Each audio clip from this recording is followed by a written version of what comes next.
Ela poderia ter desfilado a beleza de seus 20 anos pelas calçadas de Ipanema, no Rio de Janeiro, onde nasceu. Poderia ter sido uma garota que amava os Beatles e os Rolling Stones no embalo da liberação de costumes que varreu o mundo na década de 60. Ou poderia ter concluído o curso de economia e levado uma vida burguesa, beneficiada pelo milagre brasileiro, que fez o país crescer 10% ao ano no período mais repressivo dos governos militares. Mas Vera Silvia Magalhães amava a Revolução. E como tantos jovens de sua época, não admitia viver sob a ditadura implantada pelo golpe de 64. Nenhum deles, porém, foi tão longe. Ela pegou em armas, assaltou bancos, trocou tiros com forças de segurança e sequestrou o embaixador do país mais poderoso do mundo. Viu o companheiro tombar a seu lado quando tentavam escapar de um cerco policial. E a peruca que usava para se disfarçar nos assaltos a transformou em personagem de primeira página nos jornais populares. Era a Loura 90, que empunhava 2 revólveres calibre 45. Acabou baleada, presa, torturada e banida do país que queria libertar.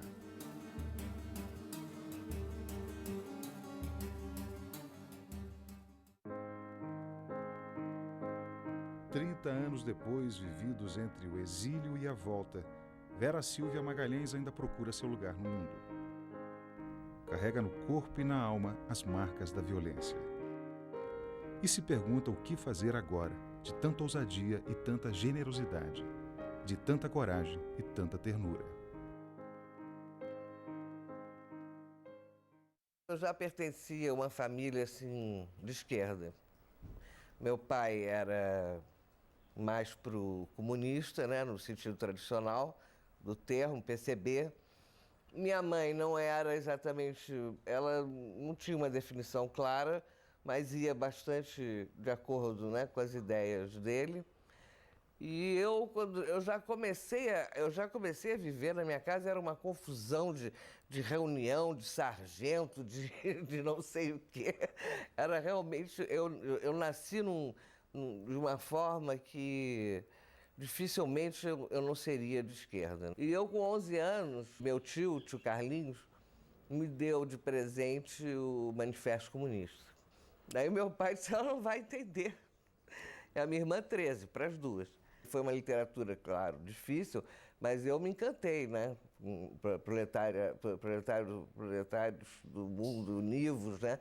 Eu me encantei, achei uma coisa bonita. Aí saí dando as minhas bicicletas. Eu entendi aquilo do tio Carlinhos, que eu tinha que ficar despossuída, né? Como eu era uma filha de classe média alta, né? Nós tínhamos uma vida bastante boa. Meu pai ganhava bem, né? Eu tinha um tio que era ministro, a gente tinha uma vida boa. E eu espiroquei, saí dando as minhas bonecas. Aí a minha mãe dizia, não é minha filha, não é isso, não é o socialismo. Eu disse, é claro que é. Olha, foi uma loucura. A minha irmã, que era mais velha, mais ponderada, né, dizia, oh, Verinha, não é assim, Verinha, não é assim. Essa revolução que o Marx quer dizer, não é assim.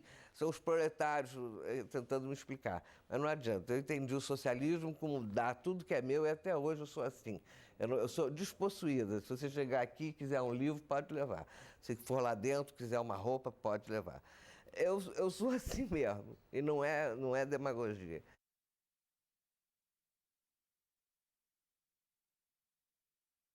A gente fazia o que queria. Eu era do Grêmio, né? Eu era do setor cultural do Grêmio, a minha irmã do teatro. Meus amigos eram todos comunistas, né? A gente botava para quebrar. Eu escrevi um artigo no Jornal Mural que era Ser Revolucionário. Era mais ou menos dar as bicicletas, dar os cadernos, porque eu achava que era ser revolucionário, passar fome. Quer dizer, claro que não era isso, né? Mas eu estou dizendo, ele deixava. Tinha um outro amigo meu que como é a educação na União Soviética. Ele pesquisou, fez um artigo. Então, realmente, o ambiente do Andros propiciou uma decolagem mesmo para a esquerda, por incrível que pareça, porque era um colégio burguês com um preço muito alto, me lembro, mas eu não deixava de ler. era nota 10 do colégio, entendeu? No vestibular. A gente tinha uma visão de que para ser vanguarda, a gente tinha que ser perfeito, que também é uma megalomania, né?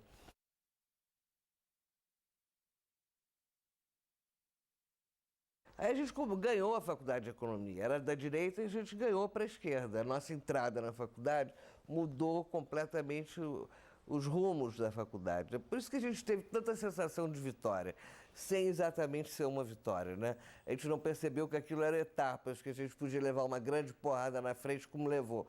A gente tinha vitórias parciais, né? Ganhava o DCE, ganhava economia, ganhava filosofia, ganhava o CACO. Então, parecia que éramos realmente a marcha do Mao Tse Tung, né? Quando absolutamente não éramos. Éramos estudantes, limitados do ponto de vista social, não tínhamos integração com as classes fundamentais, que em princípio fariam uma revolução, né? Nem sempre, mas acho que estariam preparados para uma revolução. Nós éramos estudantes, né? Intelectuais, claro, em 68 ampliou um pouco, né? Com a morte do Edson Luiz.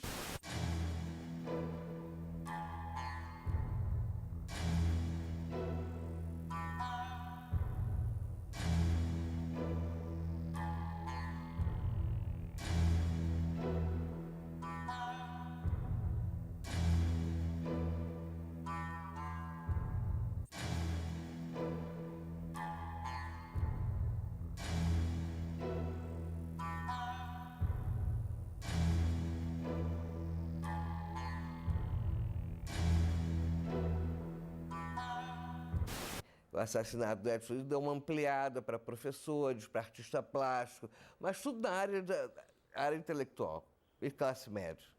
Ninguém ampliou para nada fora disso, né?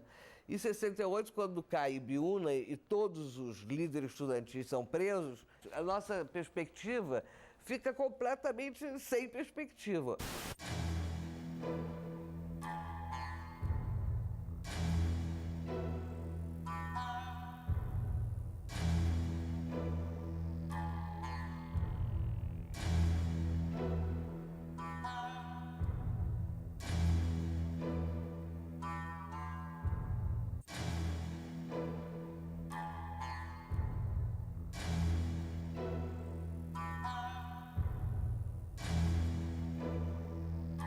Também a gente fez a burrice de reunir toda a liderança no mesmo lugar, entendeu? É claro que a repressão ia seguir, saber onde era.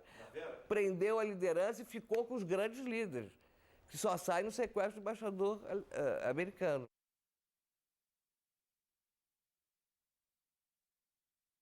Eu, nessa época, eu era do Comitê Central. Desculpa, mas... Ai, meu Deus, é ridículo, né? Tem coisas que são ridículas. Não, eu era secretária de massas do Comitê Central.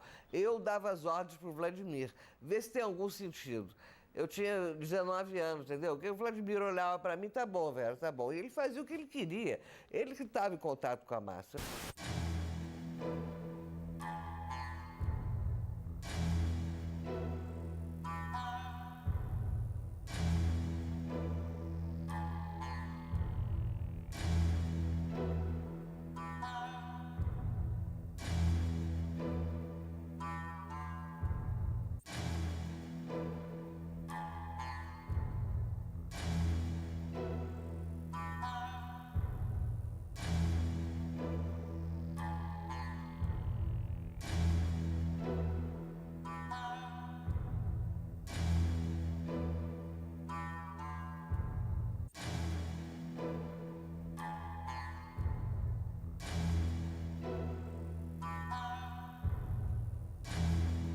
Ninguém imaginou levar 100 mil pessoas para a rua. Ninguém. Aquilo foi uma apoteose, a gente ficou eufórico, né? E foi a única passeata pacífica. Nós já tínhamos feito milhões de passeatas do Rio, desde 64, né? Não foi uma nem duas. No Rio, São Paulo, nas grandes cidades, Nordeste, passeata atrás de passeata. Era a nossa forma de luta, era ir para a rua. Brigar dentro da faculdade, entendeu? Por bebedouro, mas ir para a rua contra a ditadura. Era essa a tática, né? A estratégia. Então a gente fazia isso continuamente, diariamente. Eu tinha vezes que eu ia todo dia para passeata, levava eu levava porrada, caímos, íamos para o hospital. Era uma verdadeira guerra na rua, e eles armados, né? Se bem que eles não atiravam, eles jogavam lacrimogênio, cacetada. Quando atirava era pro alto. Mas era um terror. Realmente foi o ápice da nossa vivência enquanto revolucionários. Estou falando da vanguarda. A própria massa vibrou muito. Foi realmente uma passeata, aquele discurso do Vladimir pelo socialismo. Foi uma das coisas mais bonitas que eu já ouvi pelo socialismo, porque ali não se falava de socialismo, falava de ditadura. Ele abriu o campo para o socialismo, foi lindo.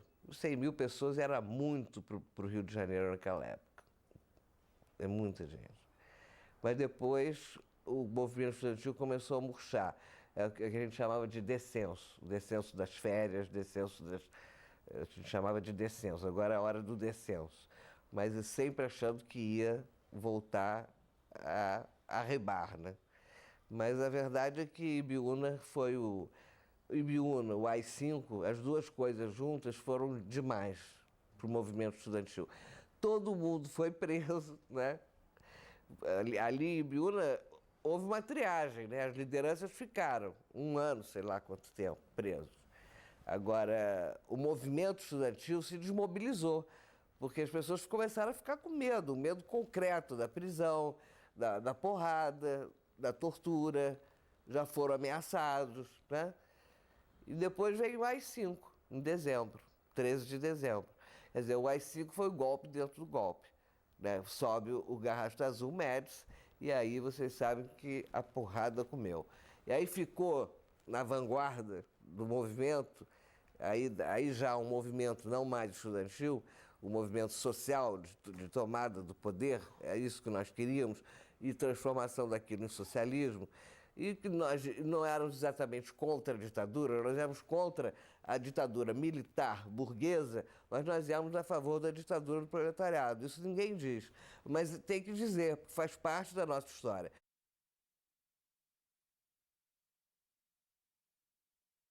Eu só tive uma organização na vida, Dissidência Comunista da Guanabara.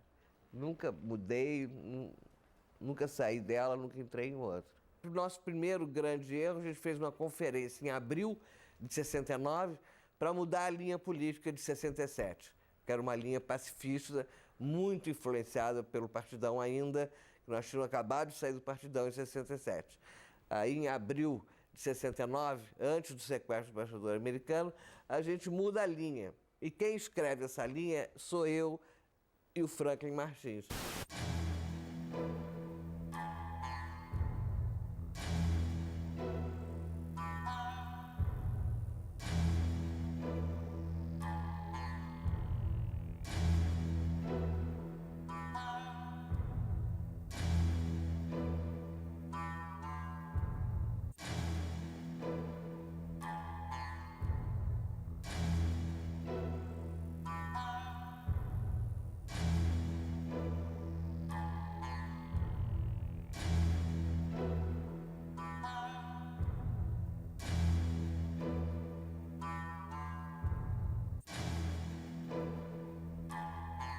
Nós éramos bem esquerdistas dentro da organização, nós éramos bem esquerdistas, bem militaristas. Aí sai uma linha militarista, aprovada pelo Congresso. Era um Congresso assim, tinha 10 pessoas, e a gente chama de Congresso. E eu fui destacada para a Frente de Trabalho Armado. Saí da direção-geral e fui para a Frente de Trabalho Armado. Realmente, eu detestava a luta armada. Ou melhor, eu nem chamo de luta armada. Hoje, olhando para trás, eu sei que aquilo não foi uma luta armada, foram ações armadas e de propaganda armada. Agora, eu individualmente vou para essa tarefa porque baixaram. Eu morria de medo, mentira, a Loura, me chamam, né, a repressão Loura 90, como se eu usasse 2,45, eu tinha mal um 38 que emperrava toda hora. O meu treinamento foi, dizem que foi em Cabo Frio, né, mas não. Meu treinamento foi na Floresta da Tijuca. O João Lopes Salgado, que é ex-militar, treinou todo mundo. Pegou umas balas de INA, era a metralhadora que a gente usava, do Exército. A gente roubava nas guaritas aqui no Leblon, entendeu? Era assim, era um amadorismo total. E a gente, a gente ia com a Ina que engasgava, com o revólver e fazia as ações. E quando tinha tiroteio, mandava ver. Eu, sinceramente, tive medo. Tive medo da própria arma, da minha arma. Quanto mais das outras, né, que vinham contra mim. Eu, inclusive, achei que eu não tinha a menor capacidade para fazer a luta armada. E não é que eu não só me especializei, como me tornei um quadro... Eu era um quadro político, basicamente, né, que eu chamava, um quadro intelectualizado. Mas eu me tornei um quadro militar. Entendeu? É uma coisa que não dá para... Não tem um raciocínio lógico, né? Nós queríamos uma coisa muito difícil a ser alcançada, que era o socialismo. Então, todas as dificuldades teriam que ser superadas. O medo, a falta de arma, o inimigo. Não nos dávamos conta do isolamento político que nós estávamos. Tanto é que a gente faz o sequestro do embaixador americano, que é a coisa mais audaciosa do que essa. Qual foi a guerrilha que fez isso?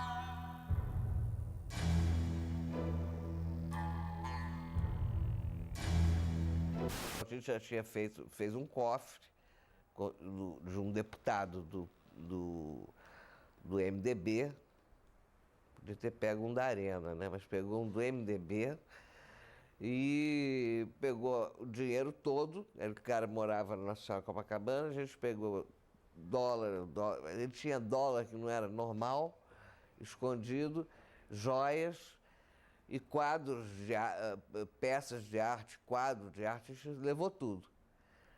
Então, com isso, a gente ficou com uma infraestrutura que a gente chamava de infraestrutura para uma grande ação. Aí ficamos refletindo qual seria a grande ação para tirar o Vladimir. A primeira, a gente pensou em fazer o resgate dele em São Paulo, quando ele fosse fazer o depoimento. Ele foi contra. O Vladimir era muito ponderado. Ele preferia a cadeia do que a nossa maluquice. Ele era muito ponderado, depois que ele ficou mais assim, esquerdista, mas ele era muito ponderado. Aí, quando a gente disse para ele, bom, o Franklin deu a ideia de fazer um sequestro de um embaixador americano, não é de qualquer um, para tirar o Vladimir. O resto a gente botou na lista com critérios políticos, como disse o Franklin, né? Eu dizia, não, temos que botar os quadros militares que estão sendo torturados. E o Franklin dizia, não, nós temos que botar os quadros políticos, que são os estudantes, que não estão sendo torturados, e aquele do Nordeste também entrou, o Gregório Bezerra, por critério político, era um cara representativo. O Vladimir foi ficou isso. sabendo disso? Ficou e foi contra. O que nos ocorreu era o seguinte, nós temos que fazer uma ação que rompa a censura da imprensa. Uma ação de propaganda armada que mobilize o povo, mostrar que é viável tomar em armas, desmoralizar um governo. Era o triunvirato, era 7 de setembro, que a gente escolheu a data propositalmente. Foi muito bem pensado. E disse, bom, vamos pedir reforço para a LN. Mas foi uma bobagem, a LN também não tinha arma, não tinha dinheiro. Vai lá um quadro nosso para São Paulo fazer um contato com Marighella.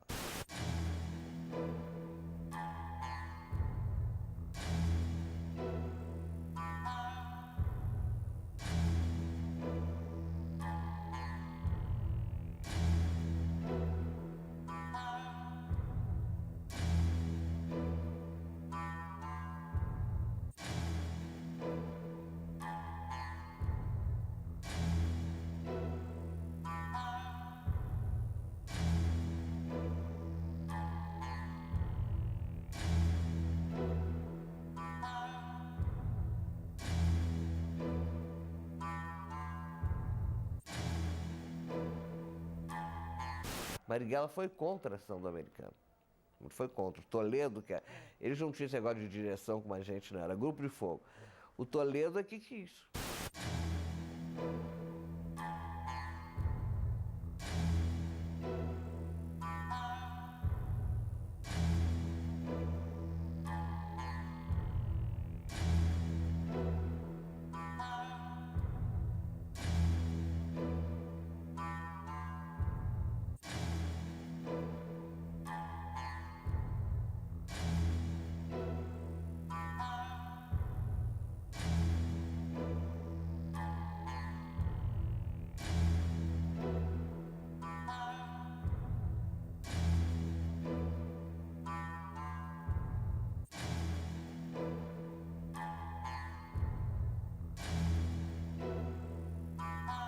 Ele é que quis a ação do americano. Porque por Marighella, ele ia lançar a guerrilha rural nos próximos meses. E com o Jonas.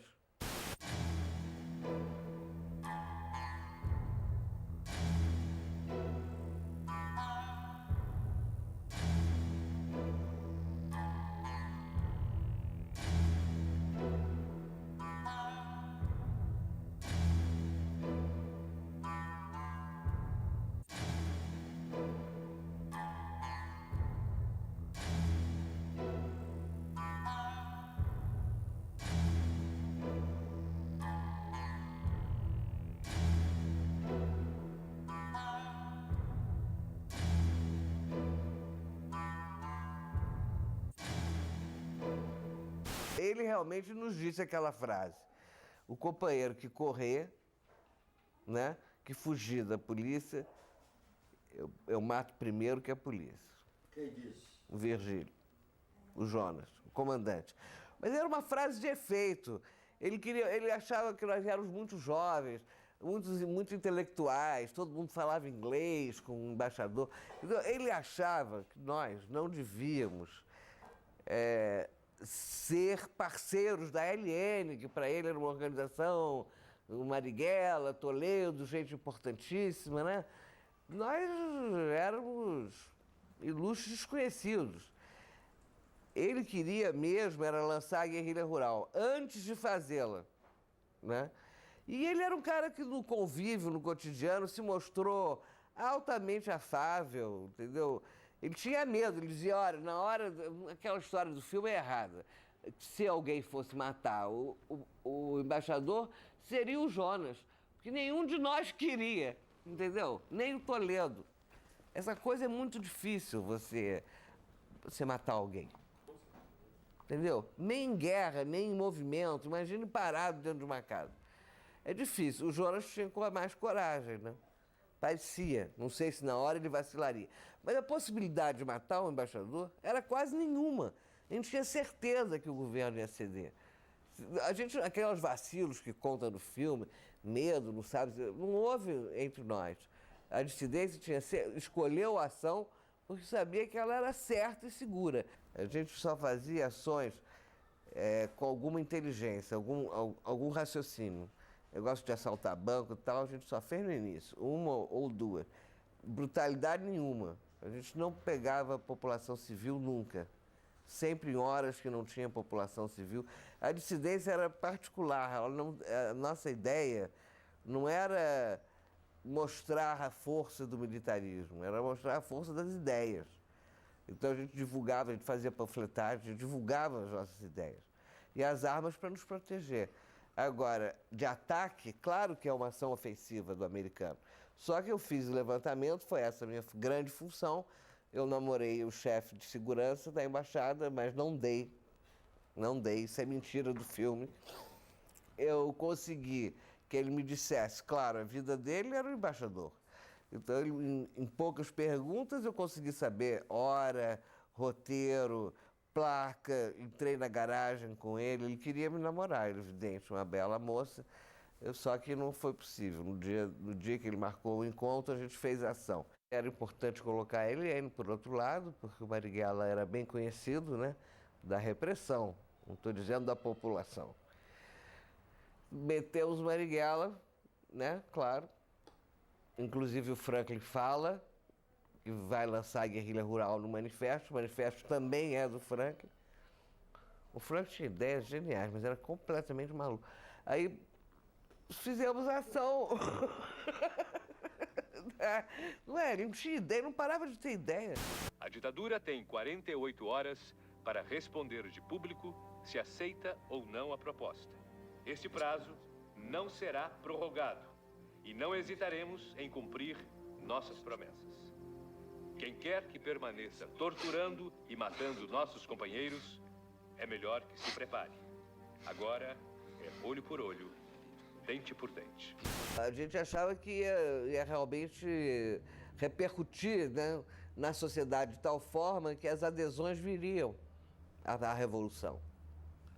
Era um ato revolucionário, né? O manifesto era um manifesto altamente esquerdista.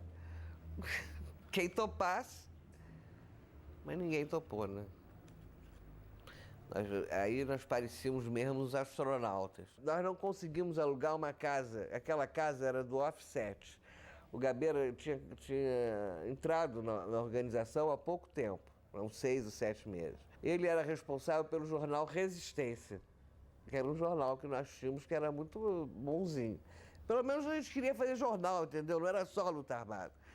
E ali tinha Offset. E também tinha a Kombi verde, que nós usamos no sequestro, que foi a maior bandeira para o vizinho reconhecer a casa, né? Foi a Kombi verde de um outro jornalista, que já morreu, coitado.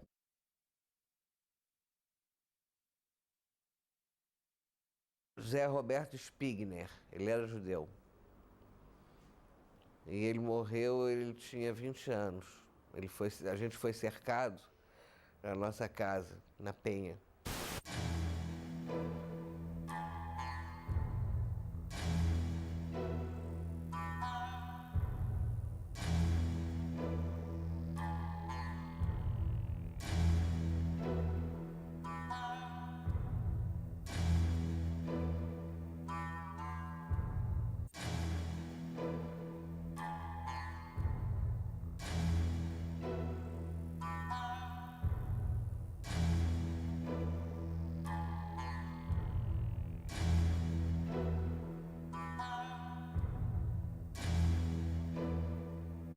Eu já estava na geladeira por causa do sequestro do embaixador americano. Eu só saía para fazer ação. Eu fiz a ação do Félix Pacheco, quer dizer, roubei os espelhos, né? Para a gente fazer a identidade falsa. Mas eu fiz pouca coisa. E eu tomava conta dos filhos da minha vizinha. E a minha vizinha andava com policial. Mas eu fui muito ingênua. Eu gostava de criança, eu não tinha nada para fazer, estava na geladeira. Até livro não tinha na casa, não tinha nada. Nossa casa era um horror, não tinha nem onde dormir, era aparelho mesmo. Aí eu acho que tinha uma cama para mim, para o Zé Roberto, uma cama de solteiro. E outra para o Zílio, eu acho, sei lá. Era muito... Não era casa aquilo, né?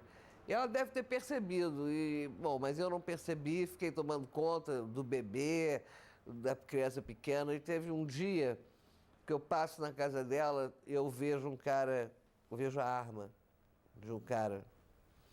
Aí eu digo, pô, esse cara é policial, mas eu vou fazer o levantamento e volto. Eu tudo maluco, né? Aí saí, fui fazer um levantamento, que era uma casa de armas que a gente faria se fosse necessário. Lá na Leopoldina, lá fui eu, voltei para Penha, sozinha. Quando eu volto, o cara tá lá. E ele me pergunta, você quer uma carona? Eu disse, não. Para quê? Não quero carona nenhuma, nem lhe conheço. Aí ele aparentemente foi embora. Mas aí a Miriam, essa mulher, chega para mim, isso aquela reunião dentro da casa, né? Com toda a direção da organização. A organização pequena, né? Aí eu disse para ela, olha, Miriam, ela disse para mim, chegou uma RP para você aí, uma rádio patrulha. Para mim, Miriam? Por que para mim? Quem namora policial aqui é você. Você que traz seu marido com os policiais. Eu dou cobertura. Eu fico com seus filhos para você sair com eles. Aí eu entro e disse, ó, caiu o aparelho. Vamos embora, todo mundo embora. Aí foi o Daniel e o Cid na frente, que o Cid estava dirigindo um Fusca, a gente só usava Fusca.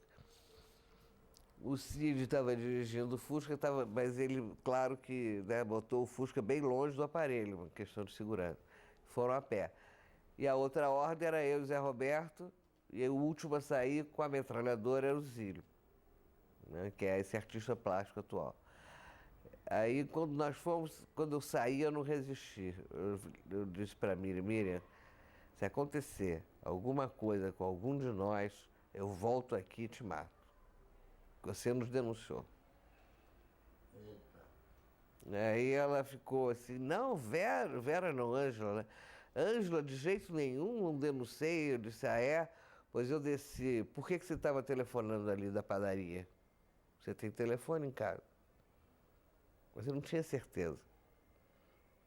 Aí eu disse, tudo bem, olha, eu pensei que quando eu estivesse com o seu filho no meu colo, que era o pequenininho, você não ia fazer isso. Agora, tome seu filho, ele não tem nada com isso, eu vou raptar, não vou matar, nada com essas crianças. Agora, você é uma pessoa que, depois eu soube, ela trocou o irmão, que estava preso por estupro, pelo nosso aparelho. Ela trocou a liberdade dele. Aí o Zé Roberto, nós fomos cercados embaixo, eu e o Zé Roberto. O Cid e o Daniel já estavam longe, não ouviram, e começou o tiroteio entre nós e os caras da repressão. A gente via, né, todo mundo à paisana. É fácil ver o cerco, né? A gente faz o pequeno cerco, o grande cerco, aquelas peruas verdes, né? Porque eles não vêm de RP, nem de... Vem carro civil, né?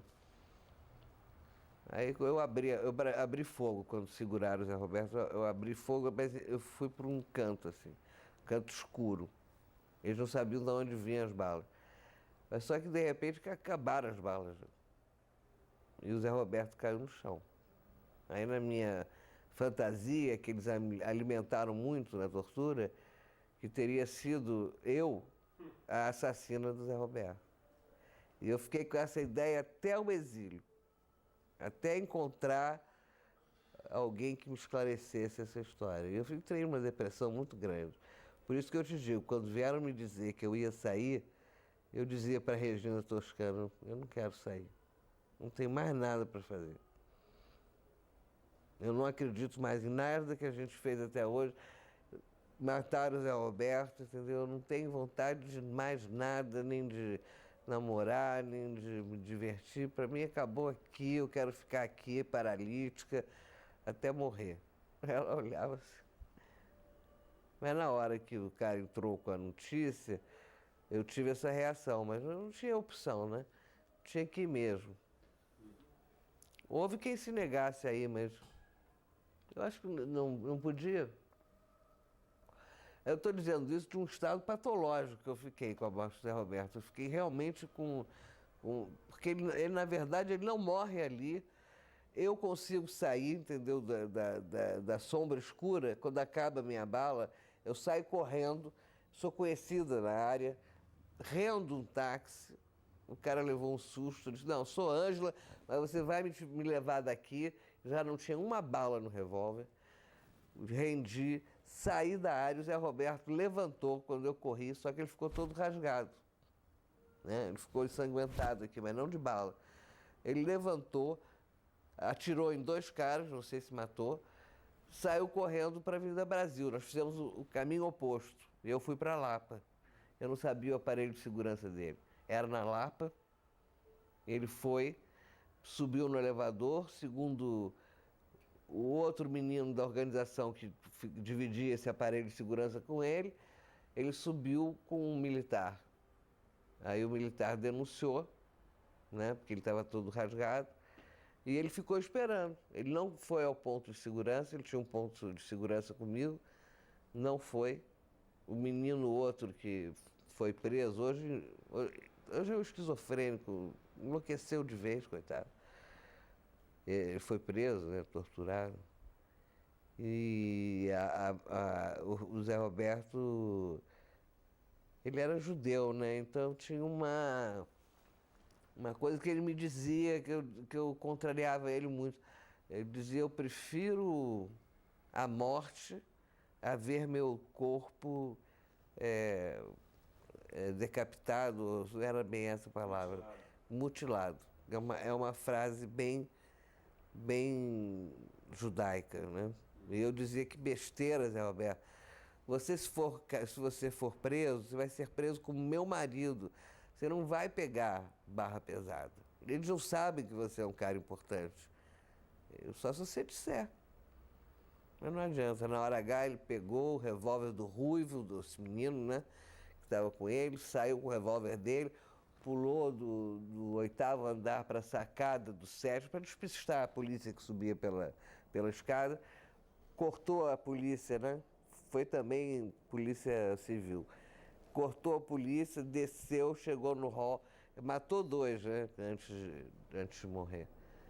Aí no hall ele teve uma atitude assim, inteiramente heróica, inteiramente épica e absurda. Eu nunca me conformei.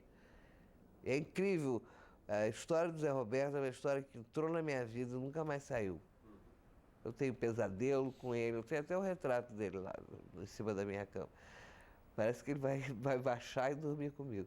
Por ter sido uma relação interrompida num projeto que nós negamos posteriormente, né? E era um menino muito inteligente, escrevia...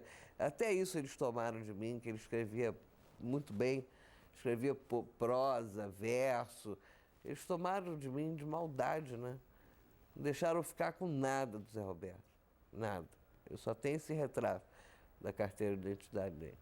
Aí eu acho que essa foi a experiência mais trágica da minha vida. A mãe ficou esquizofrênica, né? Enlouqueceu. Eu agora, recentemente, consegui uma indenização para ela. Batalhei muitos anos. Mas ela nem sabe, não sabe mais quem eu sou. Eu tenho contato com a irmã. Mas é tão dolorido esse contato, para mim, para a irmã, eu acho. Ela me procura porque ela quer que eu represente aquela perda, né? Eles não ficaram com raiva de mim, claro que não, né?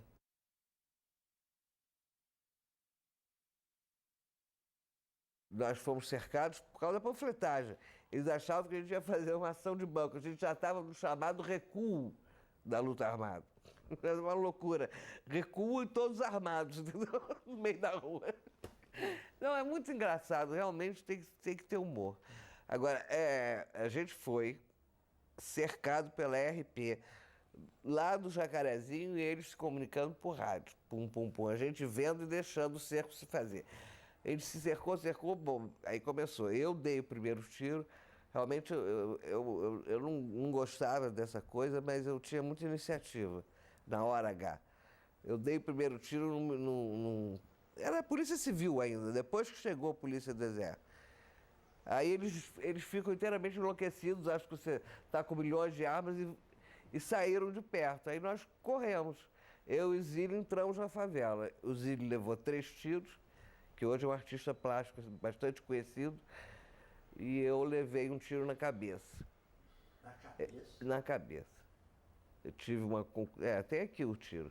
Mas ele não entrou na caixa craniana, ele saiu. Quando eu fui pro hospital Souza Aguiar, quem me recebeu foi um companheiro. Foi a maior coincidência, médico, lá da Praia Vermelha. E ele viu que era eu, o Zé Roberto, esse meu primeiro marido, tinha acabado de ser assassinado. Então ele estava extremamente mobilizado, né? Ele era estagiário, ele me viu, me puxou de lado e disse, isso é pouca coisa, mas para você não ser torturada hoje. Aí eu tive uma concussão cerebral, pelo impacto da bala. Aí fiquei no Souza Aguiar. O meu pai apareceu, eu dei para esse meu amigo o meu telefone, do meu pai, da minha irmã, da minha mãe, todo mundo, do pai do Daniel, todo mundo que eu sabia que tinha caído. E o cara foi legal, deu os telefonemas anônimos, o que isso impede a tua morte, né? Quando a família, pelo menos da classe média, chegava Aí pedia que eles te matassem, até na tortura, né? Eles me torturaram na Sexta-feira Santa. Foi a única pessoa torturada na Sexta-feira Santa, na PE, e eles me disseram, você vai ser torturada como homem, como Jesus Cristo. E aí foi uma loucura que fizeram. Porque eles estavam com ódio de mim, não sei, porque eu era mulher, porque eu tinha, sei lá, não sei, eu acho que foi uma tortura inteiramente desmesurada, desproporcional a que os outros... Muita gente não foi, o do Daniel foi barra pesada também, mas para a mulher eu acho que eles exageraram mesmo. Tanto é que eu nunca mais me recuperei fisicamente, estou cheio de sequelas, cheio de problemas. Agora, eu também não morri, né? Eu saí logo. Eu fui trocada pelo alemão, eu caí em 6 de março, fui trocada em 15 de junho pelo embaixador alemão. Aí eu ainda estava na tortura, eu estava na cadeira de roda.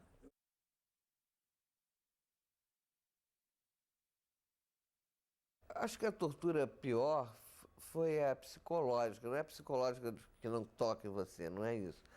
Mas o Amilcar Lobo foi o chefe da minha tortura.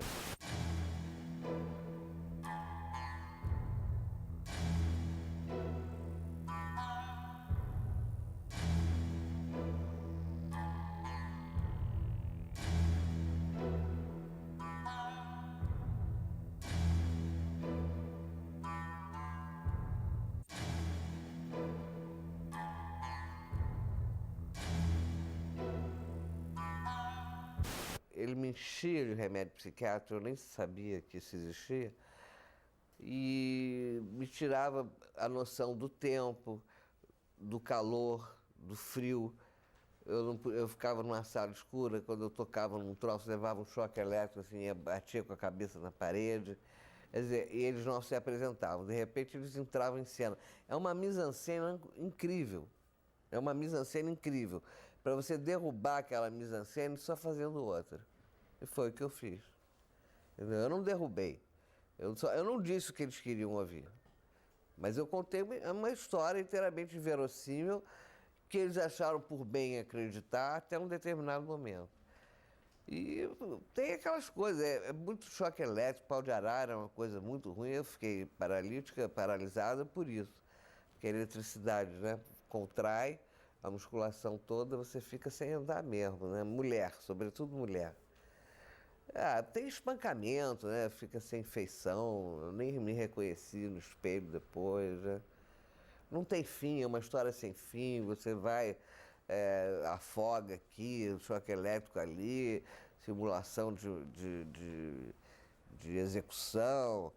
Eles não param, é uma coisa assim muito bem articulada para te enlouquecer. Põe na geladeira e é um frio danado, não dão comida, tiram da cela, põe na cela, põe na coletiva, fica ouvindo o que você fala, traz para a tortura, aí você vê que eles ouviram. Olha, é uma coisa assim enlouquecedora.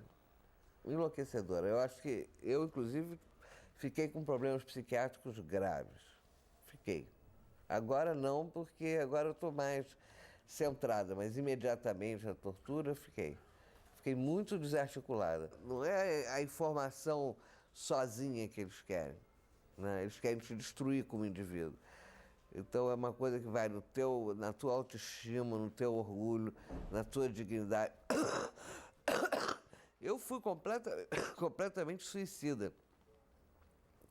Eu os agredi como eles me agrediram. Eu achava que era a forma de eu manter a minha responsabilidade de militante. E claro que isso é suicídio, porque a porrada é muito maior, né?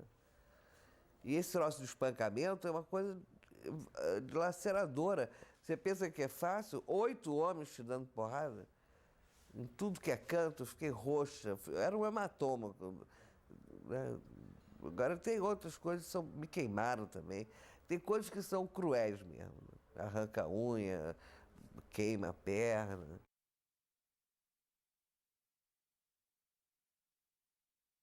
Eu já estava no HCE, né? Porque eu tive uma hemorragia renal na tortura.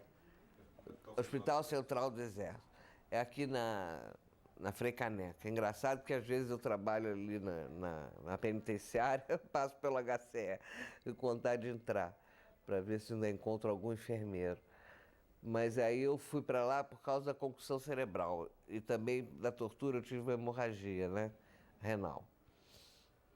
Aí eles resolveram que me tratar, eu também já estava com 37 quilos, né? Estava muito fraco. Aí resolveram que eu me tratar, porque meus advogados foram lá, né?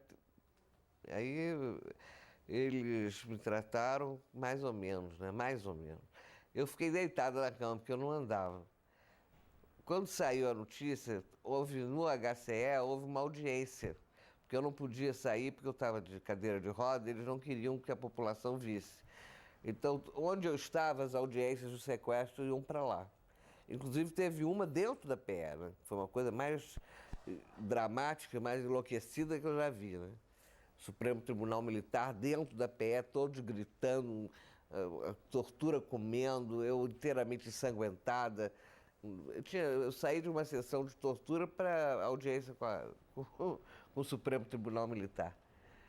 Foi um escândalo realmente. E meu pai entrou, porque era advogado, e também o meu advogado, o Evaristo. Mas no HCE, eu fui para o HCE, eu fiquei naquela lugar dos desertores, tem um lugar à parte dos desertores. E um desertor, quando eu cheguei de volta na cadeia, é uma cadeia, a deserção, ele me disse: Vera, você tem problemas políticos, né? O cara era piradão, eu disse: tenho políticos. Então, porque eu posso ler jornal. Eu disse: tá bom, então lê todo dia e me diz as novidades. E num determinado dia ele chegou e disse: olha aqui, você vai sair amanhã. Olha o seu nome aqui. Ele que me mostrou, era a última da lista, porque vê, né?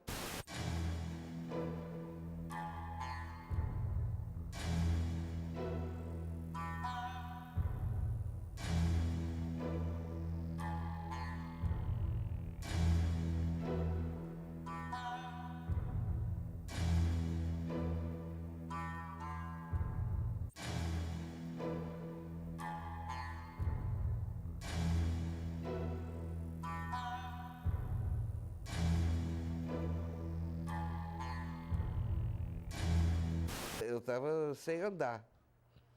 Aí eu disse: bom, agora que eu vou ficar sem andar mesmo. Né?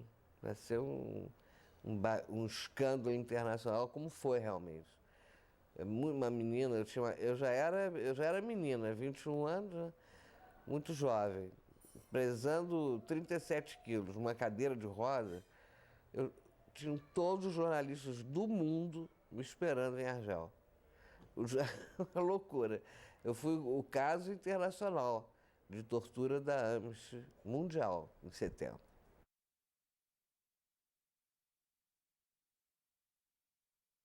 Argel, Cuba, treinamento militar, 1 ano e meio. Argel, só me tratei. Tratei das pernas, tratei do sangue, do rim, só me tratei. Acabado o tratamento, fui para Cuba. Não sei quanto tempo, acho que fiquei o treinamento todo e fiquei esperando lá o passaporte falso da organização para poder sair de Cuba. Aí acabou chegando o passaporte falso em Praga, eu fui para Praga, troquei o passaporte cubano e peguei o brasileiro falso. Eu não tinha asilo em nenhum país, a gente era completamente desorganizado para o futuro, né? Eu não pedi asilo, né? A Argélia quis me dar asilo, eu não pedi. Então, eu só fui recuperar a minha identidade, aí eu fui para Paris, pegar uma base lá da organização, que estava meio sem rumo. De Paris eu fui para a Alemanha, com Gabeira. Nessa época eu já era casado com Gabeira. Vamos para o Chile, golpe da lei. Nos refugiamos na embaixada argentina. Vamos para a Argentina, não recebemos asilo político, muito pelo contrário. Aí ele não vai comigo, meu habeas data, não, como é que chama? Não, também não. Quando você sai é o meu laissez-passer, né? Sai antes do dele. Então eu venho sozinha, quer dizer, com um grupo, né?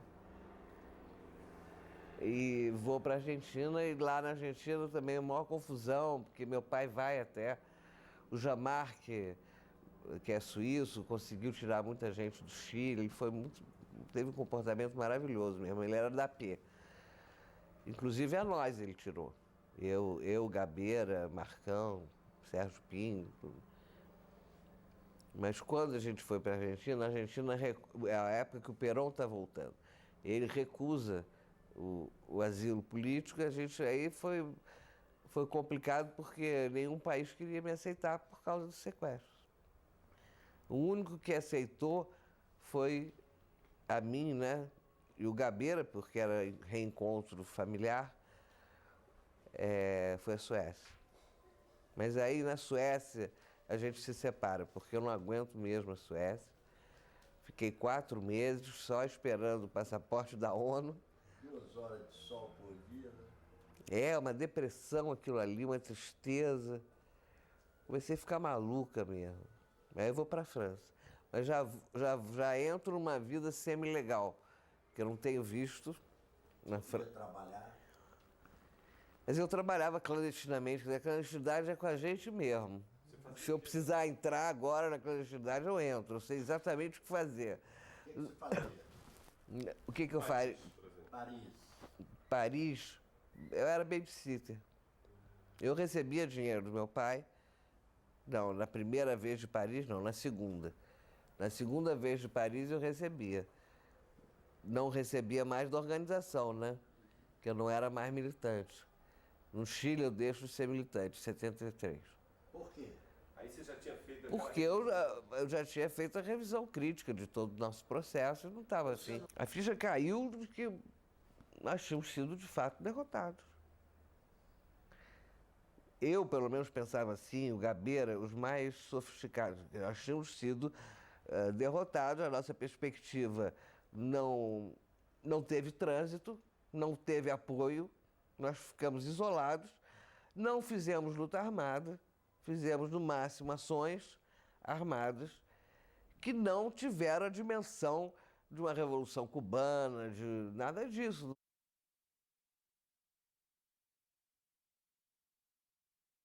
O meu retorno foi a anistia. 79. 79, final de 79. Eu já tinha tido meu filho, né, em 78, com o Carlos Henrique Maranhão. Eu era exilado. Ele era exilado, ele era presidente do diretório de Recife, ele é pernambucano. Aí fui para Recife. Fui para um outro exílio. Custei muito a vir para o Rio. Não, eu vim ver aqui o pessoal, né? Os amigos, a família. Mas eu vim, fiquei 1 mês, fui para lá. Fiquei 4 anos lá. E aí já sem qualquer militância, sem... Não, eu sempre trabalhei pelos excluídos. Eu fiz um trabalho no sertão, pelo Joaquim Nabuco. Eu sempre trabalho onde o pessoal está ferrado. O meu critério é esse, exercer o que eu penso, quer dizer, teoricamente, o que eu pensei, o que eu tentei na atualidade, é me inserir onde estão os excluídos. Eu vou da penitenciária, que é uma coisa bastante perigosa, mas eu não sinto medo de nada disso. Claro que eu sinto medo, meus medos são interiores. Esses são os piores medos. Agora, assim, de ir numa penitenciária, dar uma aula, entendeu? Enfrentar um motim, não tem problema. Enfrentar não, porque hoje eu sou desarmado, eu digo viver, né? Não tem problema não. Eu subo favela com toda essa situação que está, eu vou no Complexo do Alemão, eu vou lá em Santa Teresa, todas as favelas, todo mundo me conhece. Eu dou aula o que for necessário, eu dou aula de pensamento. Eu quero que as pessoas aprendam a pensar, que os excluídos aprendam por que eles são excluídos, né? Então, minhas aulas vai da cidadania à história. Eu dou essa aula sobre a minha pessoa, eu dou em todos os lugares que eu vou, não é sobre a minha pessoa, a minha geração, o que a gente queria, o que a gente não conseguiu.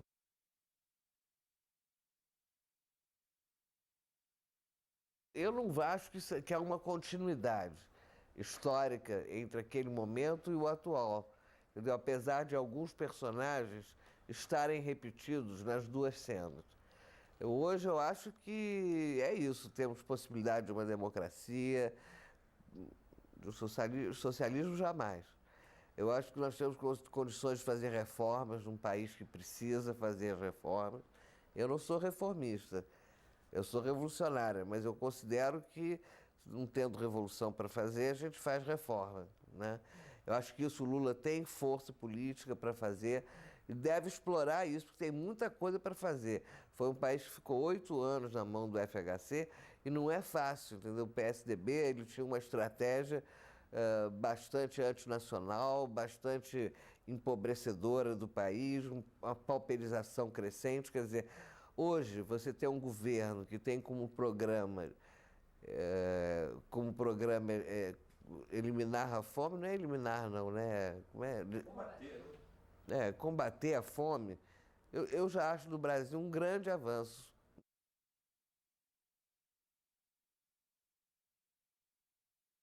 Ah, valeu.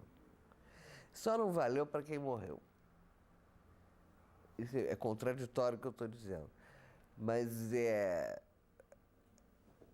como eu te digo, eu adquiri, não tinha nada melhor a ser feito na minha geração.